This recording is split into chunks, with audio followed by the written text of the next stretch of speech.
Teman-teman sekalian yang dirahmati Allah Subhanahu wa taala, yang semoga selalu dijaga hatinya oleh Allah Subhanahu wa taala agar selalu thiqah billah, agar selalu percaya dan yakin kepada Allah Subhanahu wa taala.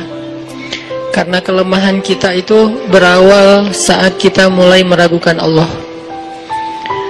Dalam segala dinamika hidup, kita selalu butuh Allah. Kita butuh Allah ketika Allah kasih kita ujian. Bahkan tetap kita butuh Allah ketika Allah kasih kita nikmat. Kalau kita butuh Allah saat diuji, agar kesabaran kita terjaga. Karena orang yang tidak ditemani atau dibersamai oleh Allah Subhanahu wa taala ketika dia sedang diuji, maka dia akan mudah untuk berkeluh kesah, bahkan berputus asa. Kebersamaan Allah kepada dia saat dia diuji itu adalah Allah Subhanahu wa taala menghibur hatinya. Allah Subhanahu wa taala menenangkan hatinya. Allah Subhanahu wa taala menghidupkan hatinya dengan nikmat iman. Ala bidzikrillahi tatmainnul qulub. Innamal mu'minun idza dzukirallah wajilat qulubuhum. Bukankah dengan mengingat Allah hati menjadi tenang? Dan orang yang beriman apabila diingatkan dengan nama Allah, disebut nama Allah, maka hatinya akan bergetar. Ini bentuk Allah membersamai hambanya ketika dia dalam keadaan diuji. Allah menghiburnya dengan kalimat, alam yajidka yatiman fa'awa wa wajadaka dhallan fahada wa wajadaka ailan fa'aghna. Allah menghiburnya dengan kalimat, inna a'tainakal kautsar. Allah menghiburnya dengan kalimat, kalla saya'lamun summa kalla saya'lamun. Allah menghiburnya dengan kalimat, la tahzan innallaha ma'ana. Ini adalah ketika Allah membersamai seorang hamba saat dia dalam keadaan diuji. Allah membersamai hamba juga ketika dia dalam keadaan diberi nikmat. Karena tanpa itu, maka seseorang akan jatuh justru kepada dosa-dosa karena dia mendapatkan banyak kenikmatan hidup. Kalau Allah Subhanahu wa taala tidak menjaga dia saat dia diberi nikmat, maka nikmat itu justru menjadi jalan bagi dia untuk terjerumus kepada banyak dosa.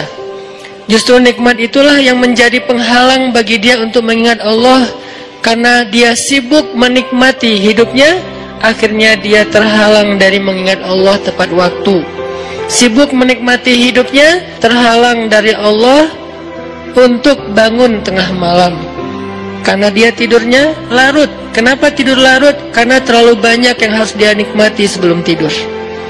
Dia bisa makan-makan, dia bisa jalan-jalan, dia bisa ngopi, dia bisa ketemu teman, dia bisa belanja. Bahkan dia nunggu midnight sale untuk bisa menghabiskan nikmat yang Allah kasih kepada dia. Sehingga akhirnya tidurnya terlalu larut, lalu dia tidak bisa bangun untuk menghadap Allah, curhat kepada Allah. Hal yang selama ini dia lakukan justru ketika dia diuji oleh Allah. Ketika diuji oleh Allah, mudah bagi dia bangkit tengah malam, curhat, sujud panjang, menangis dalam doa. Ketika Allah kasih nikmat, curhatnya hilang, malamnya lelap, sampai bahkan subuhnya juga kelewat. Ini kalau Allah nggak membersamai seorang hamba ketika dia diberi nikmat.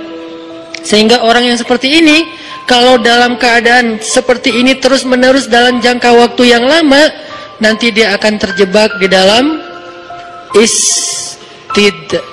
Fasta'inu bis-sabri was-shalah. Jadi minta tolongnya sama Allah dengan salat. Udah aja kalau misalnya kita lagi ada masalah, saya pengen sama menikahi perempuan itu, cuma kayaknya nggak selevel nih. Udah biar selevel, salat gitu. Bukan biar selevel terus kita caper atau pakai berbagai macam pencitraan. Enggak, salat aja. Nanti Allah akan buat jalan-jalan yang min haitsu la yahtasib, gak terduga-duga. Jadi ini cerita nih pemuda hijrah banget nih, dari rockers kemudian jadi seorang yang rajin ke masjid karena ada seorang perempuan yang namanya Sarah yang dia cintai dan Allah mempertemukan dia. Ini mudah-mudahan bisa terjadi juga di Al-Latif, insya Allah. Aminin ya akhwat ya. Itu yang pertama ya, doa sama Allah. Yang kedua, say I love you.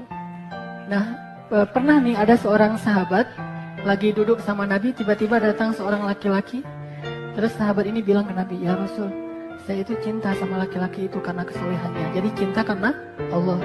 Terus Nabi tanya, kamu udah kasih tahu ke dia kalau kamu cinta sama dia? Belum, kata dia.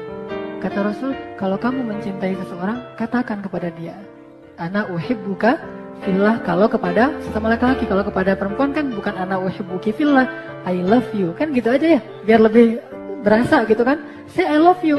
Jadi yang udah nikah nih, coba tanya muhasabah diri kita, sehari berapa kali kita ngomongin love kepada pasangan kita? Harusnya minimal setiap hari itu sekali. Dan alhamdulillah saya sampai hari setiap hari masih ngomongin love, tapi dengan cara yang kreatif. Jangan cara yang sama, kalau cara yang sama mah basi ya, 3 kali udah gak enak. Coba yang kreatif, mikirin, oh hari ini saya pengen ngomongin love-nya itu, tiba-tiba pas dia keluar rumah di sendal tuh ada kalimat I love you misalnya gitu. Di sendal gitu ya. Kalau atau pakai agak-agak bahasa gombal gitu kan, kamu tahu nggak paku apa yang paling dalam misalnya? Paku apa? Paku cinta padamu gitu kan? Kan jadi, aduh kok ada. Jadi berasa gitu kan? Jadi say I love you itu yang sering gitu. Bilang I love you kepada yang bukan pasangan itu nggak berpahala, tapi bilang I love you kepada pasangan itu pahala. Dari sisi mana besar pahalanya? 1, nyenengin hati orang yang beriman. Kata Nabi, sebaik-baik amal itu menyenangkan hati orang lain. Nah, menyenangkan hati orang lain, kalau istri itu luar biasa pahalanya. Jadi agak-agak kreatif. Gombal-gombal dikit, tak apalah. Gombal warming, gak pernah gagal tuh. Tuh, barusan gempa ya? Enggak deh kayaknya. Ah masa? Iya enggak gempa. Jantung aku tahu yang gempa gara-gara kamu. Nah kan? Jadi gombal warming tuh gak pernah gagal menurut saya. Saya alhamdulillah beberapa kali ngegombal berhasil gitu. Selalu bisa buat ceweknya berbunga-bunga dan itu nyenangin hati dia dan bertambah cinta kita. Jadi gombal aja deh. Tapi gombalnya tuh yang tulus. Karena ada gombal yang benar-benar lebay, tapi ada gombal yang tulus. Kalau gombal yang tulus tuh kita perhatiin dulu. Kayak saya pas lagi jalan sama istri saya di toko buku.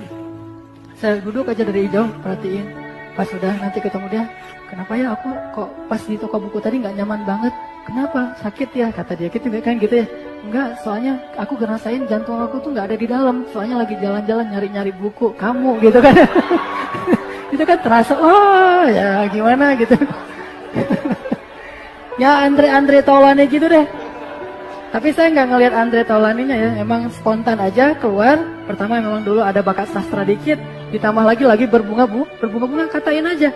Insya Allah itu akan membuat suasana hidup kita tuh jauh lebih nyaman. Dan Nabi itu ngegombal dengan Aisyah, cuma gombalnya Nabi dengan Aisyah itu bentuknya beda. Karena emang Rasulullah gombalnya Nabi ke Aisyah misalnya, ini gombal dalam makna positif ya. Nabi manggil Aisyah, ya Humaira, hai perempuan yang wajahnya merah-merah gitu kan, itu gombal banget. Terus ya Aish, kalau kata orang Sunda apa? Ya Ais, kan itu ya Aish itu yang cantiknya itu luar dalam gitu. Jadi bahasa-bahasa gombal warming ini harus jadi dilatih dari sekarang nih latihannya. Tapi latihannya sendiri dulu di cermin. Kira-kira saya kalau lagi gombal di cermin kelihatan nggak kalau saya bohong gitu? Jadi biar bagus nanti pas sudah nikah. Itu bagus banget, luar biasa kalau kita bisa ngucapin I love you kepada pasangan kita setiap hari lewat SMS. Tapi yang luar biasa juga tuh bisa lewat bunga. Kenapa? Kata para ulama, bunga bagi perempuan adalah sihir. Bunga untuk perempuan itu adalah sihir. Hampir tidak ada perempuan yang gak suka bunga. Jadi kalau kalian pengen nyihir cewek, pakai bunga. Tapi cewek yang dimaksud di sini adalah istri. Jadi kasih bunga. Saya pernah tuh agak-agak lucu sih. Saya bawa pulang bunga mawar pas lewat di Unpad tuh, lagi banyak jualan bunga tuh. Saya beli. Pas saya bawa pulang ke rumah, memang timingnya nggak jelas sih. Timingnya pas istri saya lagi pindahan rumah. Kasih bunga, coba bayangin tuh. Lagi pindahan rumah, ada bunga nih di jalan, beli deh. Lalu pas sampai di rumah, yang ada kejutan buat kamu. Apaan? Udah tutup mata dulu aja. Tapi udah pasti tahu lah, pasti hadiah biasa-biasa aja. Karena saya nggak sanggup beli yang mahal-mahal. Terus pas dia buka matanya, loh bunga beli di mana? Pokoknya nggak usah tahu. Ya makasih ya. Terus apa gitu kan ya? Apanya nggak usah dijelasin. Nah udah gitu kan lagi repot tuh pindah-pindahan ngepek barang. Besoknya sampai ya bunga kemarin mana? Aduh ketinggalan di rumah yang lama. Kan itu nggak keren banget tuh. Makanya kalau mau ngasih bunga cari timing yang lebih tepat gitu. Pas lagi ulang tahun atau apalah. Jangan setiap hari ngasih bunga, setiap hari ngasih bunga. Emangnya saya tukang kebun, kata istri kita.